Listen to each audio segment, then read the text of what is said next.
말씀 시편 94편입니다.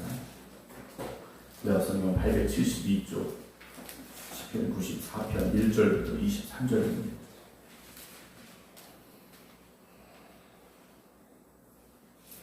여호와의 복수하시는 하나님이여, 복수하시는 하나님이여, 빛을 비추어 주소서. 세계를 심판하신 주여, 일어나사 교만한 자들에게 마땅한 벌을 주소서.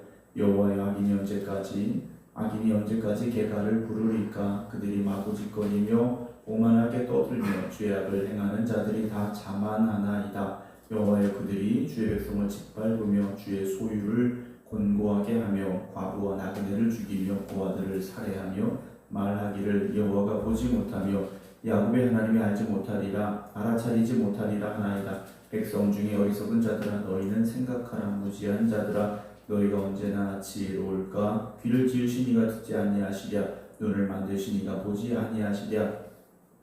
뭇 백성을 징벌하시는 이 고치식으로 사람을 교훈하시는 이가 징벌하지 아니하시랴.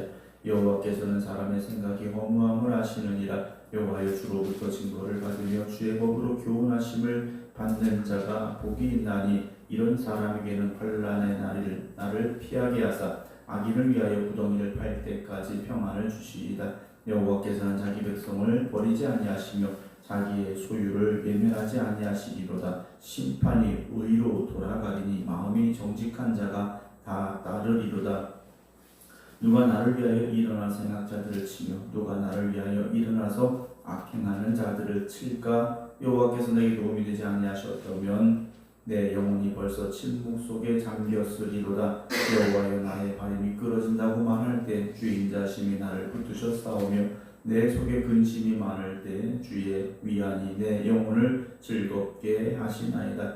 율례를 빙자하고 재난을 꾸미는 악한 재판장이 어찌 주와 어울리리까? 그들이 모여 의인의 영혼을 치려하며 무죄한 자를 정죄하여 피를 흘리려 하나, 여호와는 나의 요새이시요 나의 하나님은 내가 피할 반석이시라. 그들의 죄악을 그들에게도 되돌리시며 그들의 악으로 말미암아 그들을 끊으시리니, 여호와 우리 하나님이 그들을 끊으시리로다. 아멘. 할렐루야. 하나님의 은혜로 한 주간을 살아온 여러분, 오늘도 하나님의 은혜와 하나님의 보호심을 간구하며 믿음의 자리에서 함께 힘써 기도하는 오늘 이 새벽이 되기를 주님의 이름으로 축원합니다. 오늘 올라오는 예배드리고 계신 심재숙 권사님, 김성자 권사님, 김진희의 성도님, 황금영 권사님, 이성병 권사님, 박성준 권사님, 박재은 집사님, 김효옥 권사님, 호흡자 권사님, 박용규 권사님, 안친환 권사님, 김명환 권사님, 안기욱 장로님, 이분주 목사님, 주님의 이름으로 축복합니다. 오늘 시편 94편 말씀인데요. 93편에서는 여호와께서 다스리신다라는 고백이 있었습니다. 그렇다면 오늘 94편은 하나님이 다스리고 계시는데 왜 여전히 악인이 또 악한 사람들이 저렇게 득세하고 있을까라는 문제 앞에 서게 됩니다. 오늘 1절 보게 되면 복수하시는 하나님이여 라고 고백합니다. 여호와여, 복수하신 하나님이여. 또다시 한번 고백하죠. 복수하시는 하나님이여 라고 고백하고 있습니다. 우리가 복수한다는 것은 좋지 않은 의미를 가지고 있습니다. 그러나 여기서 복수한다는 것은 하나님께서 악을 그대로 두지 않으시는 분이십니다 라는 고백입니다. 억울하게 흘린 피를 기억하고 계시고 압제당한 사람들의 고통과 신음을 들으시며 그 모든 것을 행한 불의한 이들에게, 악을 행한 이들에게 책임을 물으신 하나님, 반드시 심판하시고 갚으시는 하나님이십니다 라는 고백이 담겨져 있다는 거죠. 하나님께서 죄악을 그냥 내버려 두신다면 연약한 이들에게 무슨 소망이 있을까라는 거죠. 힘 있는 자가 원하는 대로 세상을 결정하고 다스리려고 한다면, 거짓말을 잘하는 사람이 그의 말로 승리한다면, 힘을 가진 사람들이 폭력을 행하며 모든 것을 차지하게 된다면 그것이 정말 하나님이 다스리는 세계일까 하는 것이죠. 그러나 오늘 분명히 고백합니다. 복수 복수하시는 하나님, 복수하시는 하나님, 빛을 비추어 주소서라고 외치고 있죠. 빛은 숨겨진 것을 드러나게 합니다. 어둠 속에 감춰진 죄를 밝히 보이게 만든다라는 거죠. 거짓의 껍데기를 벗겨버리고 진실을 드러나게 만듭니다. 그래서 죄는 어두움을 좋아하게 되어 있습니다. 사실이 드러나는 걸 두려워하죠. 그러나 시편 기자는 하나님 빛을 비추어 주소서라고 선언합니다. 2절에서는요, 세계를 심판하시는 주여 일어나사 했습니다. 하나님 이제는 일어나실 때입니다 하고 하나님의 때에 대해서 고백하고 있죠. 그래서 교만한 자들에게 마땅한 벌을 주소서라고 고백합니다. 교만은 무엇입니까? 그냥 세상적으로 우리가 쓰는 교만함이 아니죠. 하나님이 없는 것처럼 생각하며 살아가는 겁니다. 내 위에 하나님이 안 계신 겁니다. 나의 왕이 하나님이 아니시라 내가 왕이 되어 살아가는 겁니다. 여러분, 우리가 이 교만한 자리에 서지 말아야 됩니다. 3절에 여호와여 악인이 언제까지 개가를 부르게 내버려 두시겠습니까? 라는 고백이에요. 악인이 언제까지? 지금은 악인이 개가를 부르며 노래 부르며 살아가는 시대로 보여집니다. 그런데 하나님 이게 언제까지일까요? 라는 거죠. 언제까지라는 것은요, 하나님이 반드시 심판하신다 라는 고백입니다. 하나님께서는요 반드시 심판하십니다. 죄악을 그냥 내버려 두지 아니하시죠. 왜냐? 하나님은 공의로우신 하나님이시기 때문이에요. 하지만 악을 행하는 사람들은 어떻게 살아갑니까? 4절에 그들이 마구 짓거리며 오만하게 떠들며 죄악을 행하는 자들이 다 자만합니다. 라고 말하고 있어요. 악인들은요 마구 말합니다. 생각 없이 말하고 하고 싶은 말 다 하고. 여러분, 믿음의 사람들은 생각하고 말해야 됩니다. 내가 하는 이 말이 하나님의 뜻에 합당한 말인지 하나님께 영광이 되는 말인지 생각하고 말해야 돼요. 생각하고 말해야 됩니다. 그리고 오만하게 떠들지 말아야 됩니다. 겸손함으로 말할 수 있어야 되죠. 그런데 세상은 그렇지 않다라는 거예요. 여전히 그들은 죄악을 행합니다. 왜요? 자만하기 때문입니다. 우리가 하나님 앞에 서면 겸손해질 수밖에 없고요. 하나님 앞에 서면 하나님의 뜻을 구할 수밖에 없습니다. 그러나 이들은 다 자만한, 교만한 자들이기 때문에 하나님 없다고 생각하는 거예요. 하나님 아니야, 없어 라고 말하는 사람들이라는 거죠. 여러분, 그런 이들을 바라보지 마시고 하나님을 바라보시기 바랍니다. 5절에요. 여호와여 그들이 주의 백성을 짓밟으며 주의 소유를 곤고하게 하며 과부와 나그네를 죽이며 고아들을 살해합니다. 온갖 악을 다 행하고 있다는 거죠.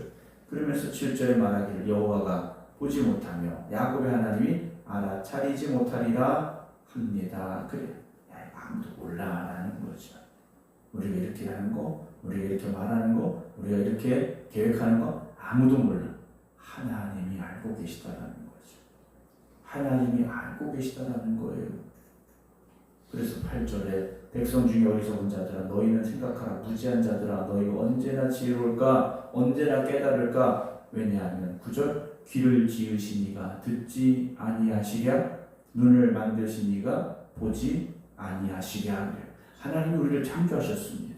우리를 창조하실 때 눈을 만드셨고 귀를 만드신 하나님이세요. 눈이 왜 있어야 되는지, 귀가 왜 있어야 되는지 알고 계신 하나님이라는 거죠. 그 하나님이 보지도 못하고 듣지도 못하시겠느냐? 그렇지 않다라는 거예요. 물론 하나님이 CCTV처럼 우리를 계속해서 비추고 계시다고 우리 어떻게 살까 그 생각을 하라는 말씀이 아니에요. 항상 내가 하는 말이, 내가 하는 행동이 하나님 앞에도 들려지고 보여지고 있습니다 라는 그 거룩한 두려움을 가지고 우리가 살아갈 수 있어야 된다는 거죠. 그렇게 살아가야 믿음의 사람들은 하나님의 자녀들의 말은 달라질 수 있고 그 행동이 달라질 수 있는 겁니다. 우리가 그 생각조차 안 한다면 세상 사람들과 똑같죠. 아무도 몰라. 우리끼리만 아는 비밀이야? 여러분, 이런 말을 우리가 할 수 있겠는가라는 거죠. 여러분, 우리끼리만 아는 건 없습니다. 하나님이 알고 계시다라는 거죠. 심지어 나 혼자만의 생각조차 알고 계시고 나 혼자만의 말도 하나님이 듣고 계시다는 거죠.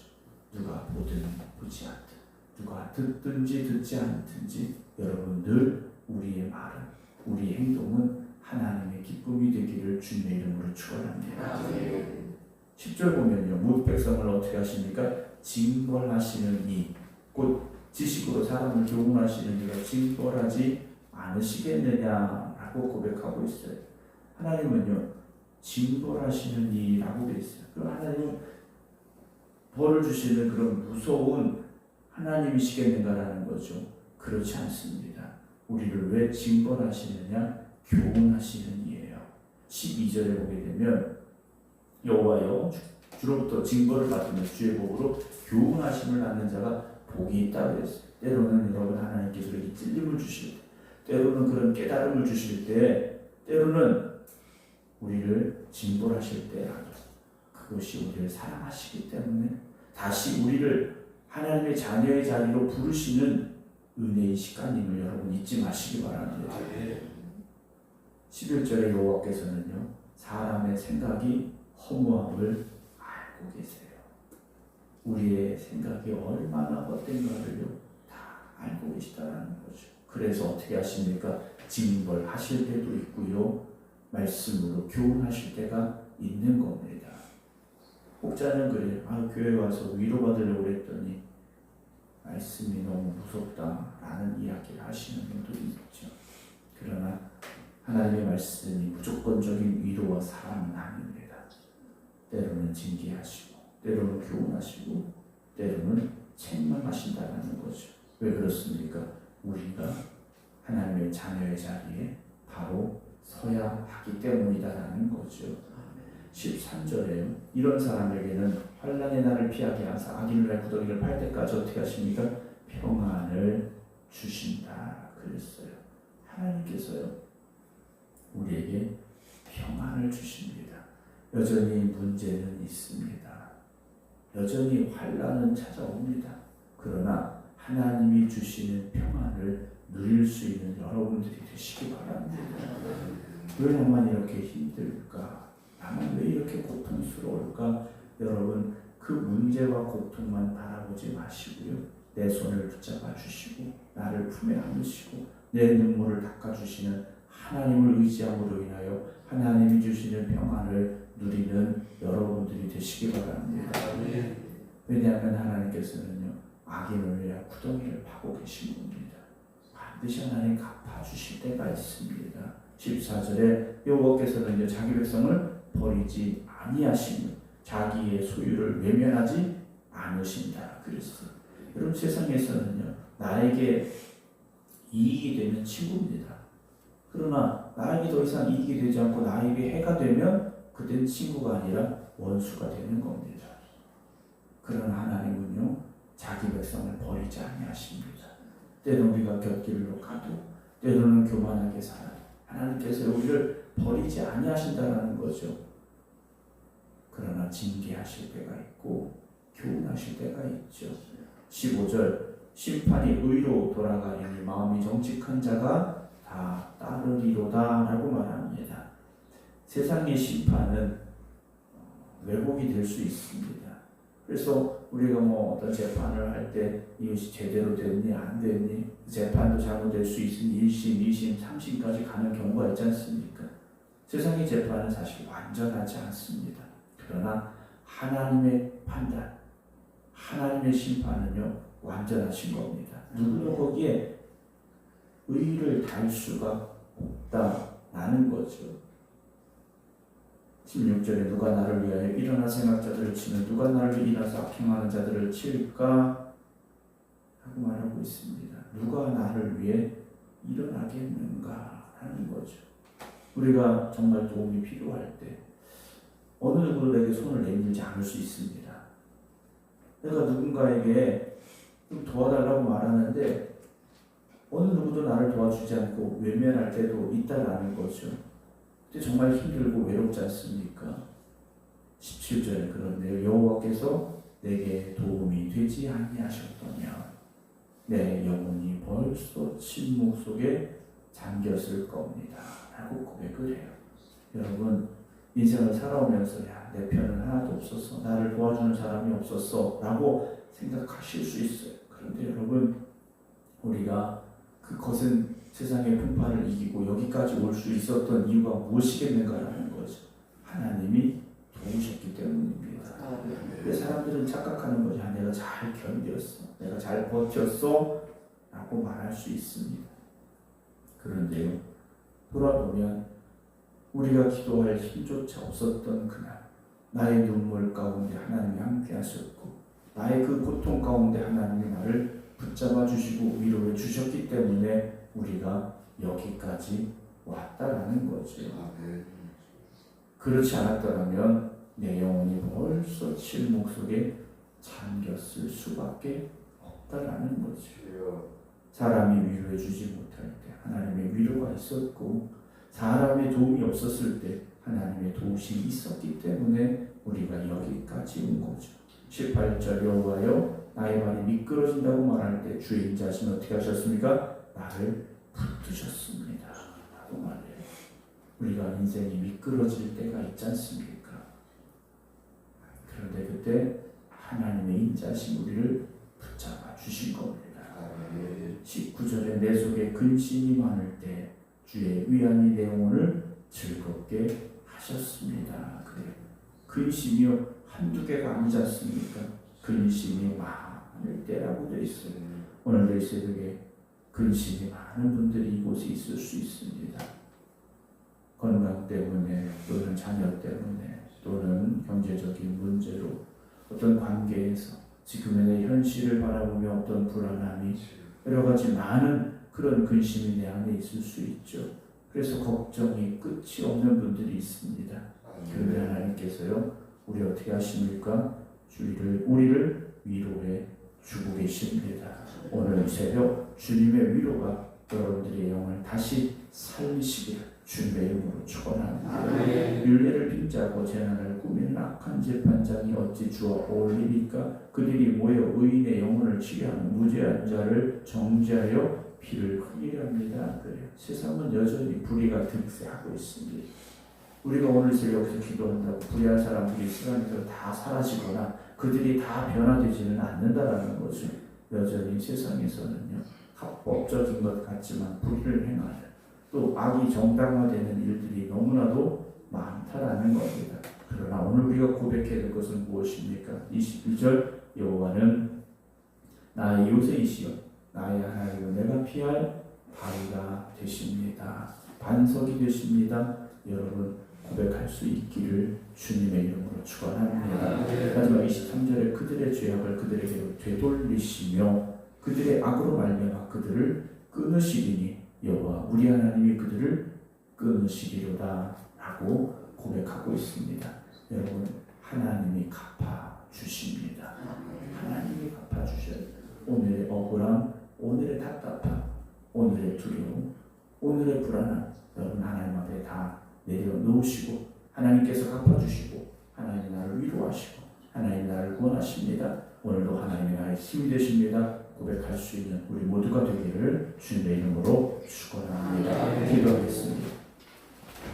우리가 세상을 바라볼 때 여전히 하나님의 공의보다는 세상의 불의가 득세하고 악을 행하는 자들이 더 강한 힘을 가지고 더 부유함을 가지고 살아가고 있는 모습들을 보게 됩니다. 그러나 오늘 시편 기자는 고백합니다. 하나님께서 심판하시고 하나님이 갚으실 것을 고백하고 있습니다. 또한 하나님의 위로하심이 있었기에 하나님이 우리를 붙잡아 주셨기에 여기까지 왔음을 고백하고 있습니다. 오늘도 이 새벽 저희가 하나님 앞에 모든 것 내려놓고 하나님을 의지합니다. 하나님의 위로하심이 하나님의 도우심의 손길이 오늘도 이 새벽 기도드리는 이들 위에 함께하여 주시옵소서. 세상이 주지 못하는 위로가 저들과 함께 하신 하나님의 사랑의 손길 가운데 깨달아지게 하여 주시옵소서. 오늘 저들의 눈물이 변하여 기쁨이 되게 하여 주시옵시고 절망이 변하여 소망이 되는 역사가 임하게 하여 주시옵소서. 이번 한 주간도 우리의 힘으로 살아온 것이 아니라 하나님의 인도하심으로 하나님의 역사하심으로 살아왔음을 고백하며 기도드립니다. 여전히 연약한 저희들입니다. 하나님 우리를 붙잡아 주시옵소서. 우리를 인도하여 주시옵소서. 이제는 우리 주 예수 그리스도의 은혜와 아버지 하나님의 무한하신 사랑하심과 성령님의 감동, 감화, 교통, 역사하심이 오늘도 하나님을 바라보며 믿음으로 기도드리는 모든 성도들 위해 이제부터 영원토록 함께 하시기를 간절히 축원하옵나이다. 아멘.